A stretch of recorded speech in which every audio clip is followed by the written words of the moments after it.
For months now, 25-year-old Joe Paxton's been keeping a video diary about his experiences on the government's work programme. Today, the work programme was even more pointless than usual. The work programme's the government's flagship scheme that pays private sector organisations to place people in work, and they called it a revolution in welfare.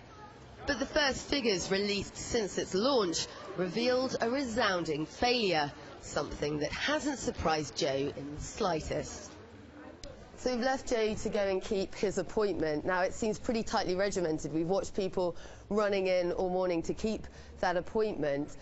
Joe's been coming to this job centre once a fortnight for the past 6 months that he's been on the government's work programme. In that time, he hasn't found a single job. Now, unfortunately, that's not uncommon. The latest figures released by the Department of Work and Pensions show that Joe is just one of hundreds of thousands of people that have signed up to that work programme scheme who found absolutely nothing. In fact, between June 2011 and July this year, of all the people who were signed up to the work programme, only 3.4% were found work, far below the target of 5.5%, which is the number of people who find work without any sort of programme. It means that people like Joe are now statistically less likely to find a job than if they're on no work programme whatsoever. Can you talk us through your sort of, the last 6 months? What has the experience been on a daily basis with this work programme?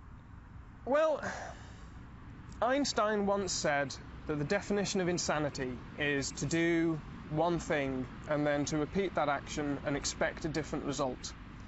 And after doing the same thing and getting the same results for 6 months, I'm starting to feel pretty insane at the end. It is maddening. The frustration, the anguish, despair most of the time. For Joe, and the experience is having serious effects. I've actually gone to the doctors a couple of times because I have sleeping cycle problems. I'm sleeping way too much than I should be, and the doctors then went, that sounds interesting. From what you've said, that sounds pretty horrific. Why don't you fill in this checklist? So I filled in the checklist, and it's like, you've got clinical depression. It's like, oh, yeah, that figures. So there's an answer. At the start, I was like, yeah, go on, science, I'm going to be, the next greatest thing and show the world and way. And now it's like, I don't want to take these pills. I'd rather do something more constructive, sort of thing. So, yeah, that's pretty much where it's gone. Author Shiv Malik tells us that the one-size-fits-all format of the work programme is stifling the individuality of young job seekers. The people I speak to, they're quite intelligent, they're quite bright. Some of them have degrees, some of them don't. Some of them are quite well skilled, and they hate being told what to do, and they like to take appropriate actions for themselves, and they're usually quite good at finding work for themselves. It's just that it is difficult.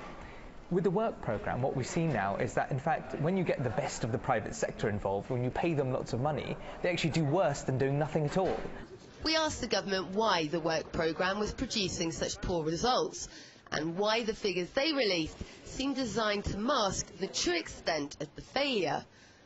They responded saying, "It's ridiculous to suggest the work programme is not helping people into work." Despite being faced with their own shortcomings, it seems the government still doesn't want to listen to what people like Joe are telling them loud and clear. "I regret to inform you that on this occasion you have been unsuccessful." Sarah Firth, RT, London.